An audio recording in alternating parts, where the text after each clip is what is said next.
আসসালামু আলাইকুম রহমতুল্লাহি ওবরকাতুহু। সম্মানিত দর্শক, জাতীয় রাজনীতিতে শেখ হাসিনার গুরুত্ব কোনো অবস্থাতেই গুরুত্বহীন করা যাচ্ছে না। তিনি দেশের ভিতরে নেই, দিল্লিতে আছেন।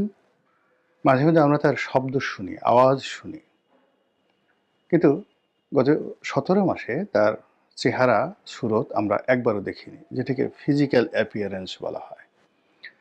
আবার তার যে শব্দ বা কথাগুলো, এগুলো নিয়ে নানা রকম বিতর্ক আছে। কেউ বলেন এগুলো আর্টিফিশিয়াল ইন্টেলিজেন্স বা এআই দিয়ে, প্রযুক্তি দিয়ে তৈরি। এবং আপনারা জানেন যে টেকনোলজি এখন এমন পর্যায়ে চলে এসেছে, আপনি যদি চান আমার কণ্ঠটি নকল করে হুবহু আমার যে কোনো বক্তব্য, মানে আমি যা বলতে চাই এরকম তৈরি করবেন, ইয়েস ইউ ক্যান ডু ইট।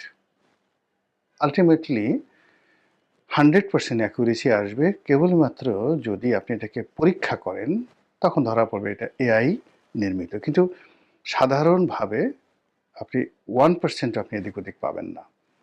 এমন সব প্রযুক্তি চলে এসছে। যেমন ধরুন, গোলাম মাওলা রনি কেমন মানুষ, আপনি একটু চ্যাট জিপিটিকে জিজ্ঞাসা করে দেখেন সে কি বলে। আপনি একটু জিজ্ঞাসা করেন যে গোলাম মাওলা রনির ব্যক্তিগত জীবন কেমন, তার ছেলে মেয়ে কেমন। ইভেন আমি এ যাবৎকালে যত লেখাগুলো লিখেছি, অলমোস্ট 50 লক্ষ ওয়ার্ড 2009 থেকে এ পর্যন্ত লিখেছি, যেগুলো জাতীয় দৈনিকে প্রকাশিত হয়েছে, এবং এগুলো সবই বই আকারে প্রকাশিত হয়েছে। এরকম একটা সিঙ্গেল লেখা আপনি শুধু শিরোনাম দিয়ে সেই চ্যাট জিপিটিকে বলেন এটা বের করে দাও, সে আপনাকে বের করে দেবে। আমি গোলাম মোল্লা রনি কি ভাবছেন আজকের দিনে আমি কি ভাবছি, আপনি জিজ্ঞাসা করে দেখেন চ্যাট জিপিটিকে, সে কি বলে দেয়। আপনি বলেন যে তার একটা বক্তব্য শুনতে চাই, আপনি আমার ভাষা দিয়ে বলেন যে গোলাম মোল্লা রনির কণ্ঠে শেক্সপিয়ারের একটা কবিতা শুনতে চাই। আমি তো কোনোদিন শেক্সপিয়ারের কোনো কবিতা আবৃত্তি করিনি, কিন্তু দেখুন আপনাকে চ্যাট জিপিটি একেবারে হুবহু আপনাকে সেই আমার কণ্ঠ শুনিয়ে দেবে শেক্সপিয়ারের যে কোনো একটি কবিতা বা যে কোনো একটি ডায়ালগ। এই হলো প্রযুক্তি।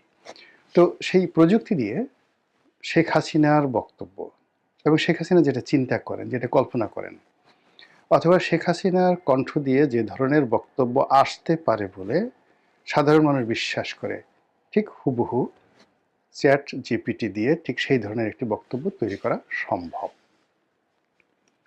ফলে যারা প্রযুক্তি নির্ভর তারা বলছেন যে শেখ হাসিনার বক্তব্যগুলো এআই নির্ভর, কাজে তার ফিজিক্যাল অ্যাপিয়ারেন্স ছাড়া আমরা বিশ্বাস করব না যে তিনি সুস্থ আছেন, স্বাভাবিক আছেন, ভালো আছেন। এটা গেল এক। কিন্তু শেখ হাসিনা নিজে বললেন, কিংবা তার যারা লোকজন রয়েছেন তারা চ্যাট জিপিটি দিয়ে বা এআই প্রযুক্তি ব্যবহার করে তার কণ্ঠটিকে দিয়ে যে রাজনীতি করছেন, what ever maybe, does not matter, নিজে বলুন বা এআই দিয়ে তৈরি করুন, কিন্তু এই কথাগুলো পুরো বাংলাদেশকে তোলপাড় করে ছাড়ছে। দিল্লি থেকে তিনি যাই বলছেন, সংবাদের শিরোনাম হচ্ছে, সোশ্যাল মিডিয়া তছনছ হয়ে যাচ্ছে, সরকার প্রতিক্রিয়া দেখাচ্ছে, রাজনৈতিক দলগুলো নানা সমীকরণ তৈরি করছে, আর আওয়ামী লীগের যারা লোকজন তারা খুশিতে নাচছে। শেখ হাসিনার বয়স 80 বছর হয়ে গেছে, ডাজ নট ম্যাটার। তারা মনে করছেন যে 88 বছর বয়সে যদি ডক্টর মোহাম্মদ ইউনূস দেশ চালাতে পারেন, তো শেখ হাসিনা তো তার সাথে আরও বেশি সুস্থ, দেশ পরিচালনা আরও বেশি অভিজ্ঞ, এবং দেশ চালাতে তো আপনার মানে যাকে বলা হয় শারীরিক শক্তির দরকার নেই, তার ডিজায়ার, তার উইল ফোর্স, তার সিদ্ধান্ত গ্রহণের ক্ষমতা। তিনি যদি প্যারালাইজড হয়ে বিছানায় শুয়ে শুয়েও বুঝতে পারেন যে দেশ কিভাবে চলছে এবং কি করা উচিত, তিনি তো সিদ্ধান্তগুলো দেবেন। তো কাজে আওয়ামী লীগের লোকজন মনে করেন যে শেখ হাসিনার যে যোগ্যতা, তার অভিজ্ঞতা, তার দৃঢ়তা, তিনি হাঁটাচলা করতে না পারলেও শুয়ে যদি থাকেন, তার ব্রেনটা যদি ঠিক থাকে, তাহলে তিনি যে কোনো মানুষের চাইতে বাংলাদেশে যারা আছেন তাদের সবার চাইতে দেশ ভালো চালাতে পারেন। আওয়ামী লীগের লোকজন মনে করেন তিনি কেবল বাংলাদেশের রত্ন নন, তিনি এখন বিশ্বরত্ন। এই পৃথিবীতে যারা পৃথিবী শাসন করছেন এই মুহূর্তে, সেই পৃথিবী শাসকের মধ্যে একমাত্র চীনের প্রেসিডেন্ট শি ছাড়া অন্য কেউ সরাসরি শাসনকার্য প্রণালীতে গত ১৫ বছরের অভিজ্ঞতা নিয়ে শেখ হাসিনার সমপর্যায়ে নেই।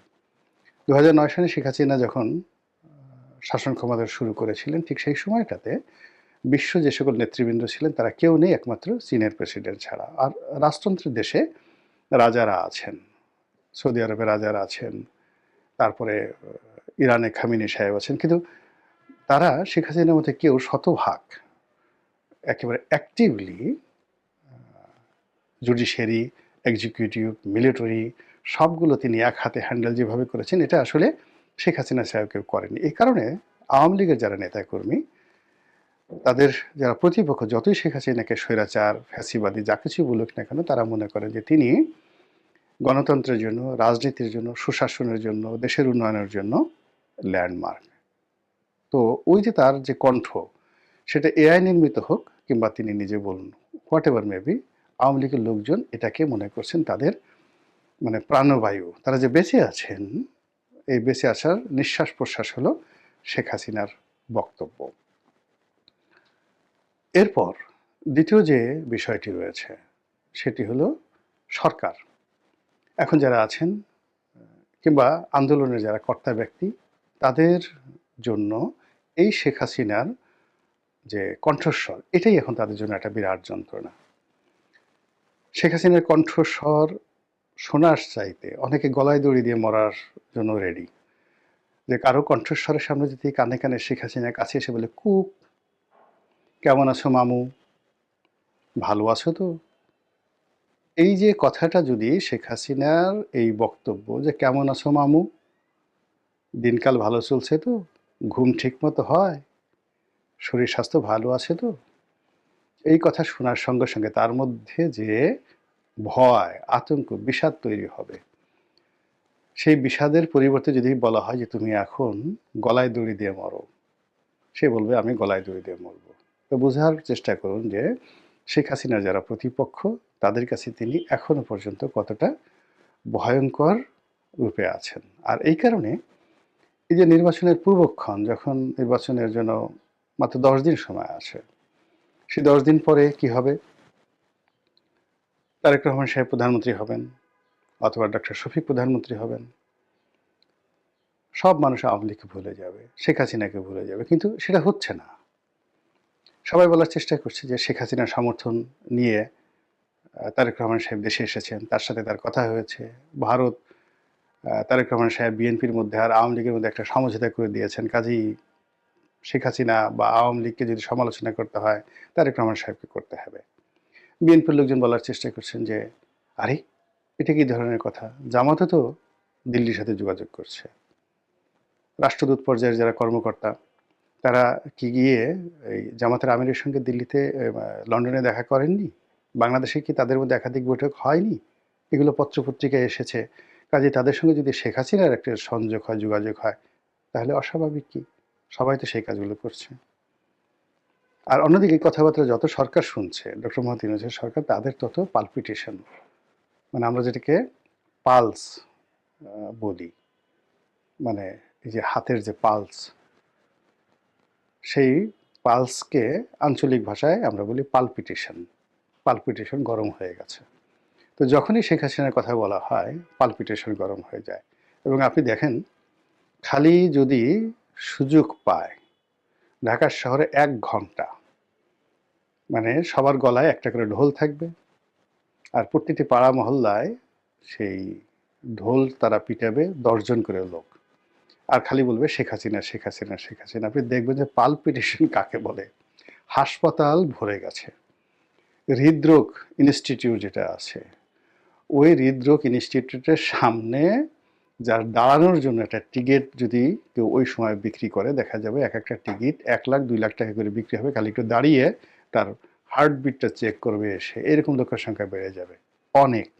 খালি 1 ঘন্টা যদি সময় দেওয়া হয়, শেখ হাসিনা আর একটা করে ঢোলে বাড়ি দেবে জোরে, জয় হোক শেখ হাসিনা, এই একটা, আর কিছু না, জয় শেখ হাসিনা, জয় শেখ হাসিনা, আর একটা করে ঢোলের বাড়ি, তছনছ হয়ে যাবে। তো এর কারণে কি হচ্ছে, এই যে নির্বাচনের মাত্র 10 দিন আছে, সবকিছু সেটেল হচ্ছে, হওয়ার পরে তারপরও শেখ হাসিনাকে নিয়ে আলোচনা থামানো যাচ্ছে না। তিনি কি পালিয়ে গেছেন? তো পালিয়ে যদি গিয়ে থাকেন, তার কি লজ্জা শরম নেই? তিনি এখন সেখানে এখনো পলাতক অবস্থায় আছেন, সামনে মুখ দেখাতে পারছেন, অথচ বড় বড় কথা বলছেন। আবার প্রতিপক্ষ বলার চেষ্টা করছেন কিসের পালানো, তিনি তো রাষ্ট্রীয় প্রোটোকলে গেছেন, তাকে সেনাবাহিনীর হেলিকপ্টারে করে নিরাপদ জায়গাতে নিয়ে বিমানে তোলা হয়েছে, তাও আবার সামরিক প্লেনে তোলা হয়েছে। এরপর সামরিক প্লেন ইন্ডিয়ান সরকারের অনুমতি নিয়ে সেটা ইন্ডিয়াতে গেছে, ইন্ডিয়া সরকারের কাছে তাকে রাষ্ট্রীয় মেহমান রূপে হস্তান্তর করা হয়েছে, তারপর সামরিক প্লেন চলে আসছে। এটা কি ধরনের কথা? কেউ কেউ বলার চেষ্টা করছে আরে তিনি তো এখনো পর্যন্ত, মানে আর বললাম না, এখনো পর্যন্ত আছেন আছেন তার পথ পদবি নিয়ে।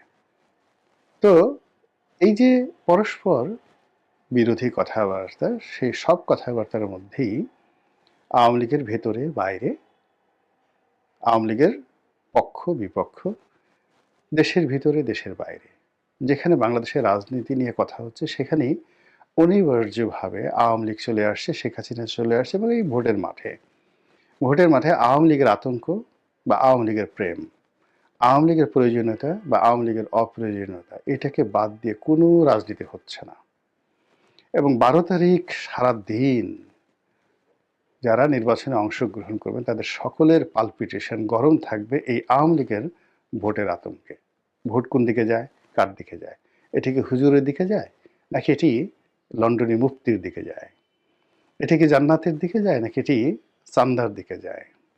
এই বিষয়গুলো নিয়ে যে আলাপ আলোচনা হচ্ছে পর্দার আড়ালে, সেটাই দেখবেন যে আগামী রাজনীতি নিয়ন্ত্রণ করবে।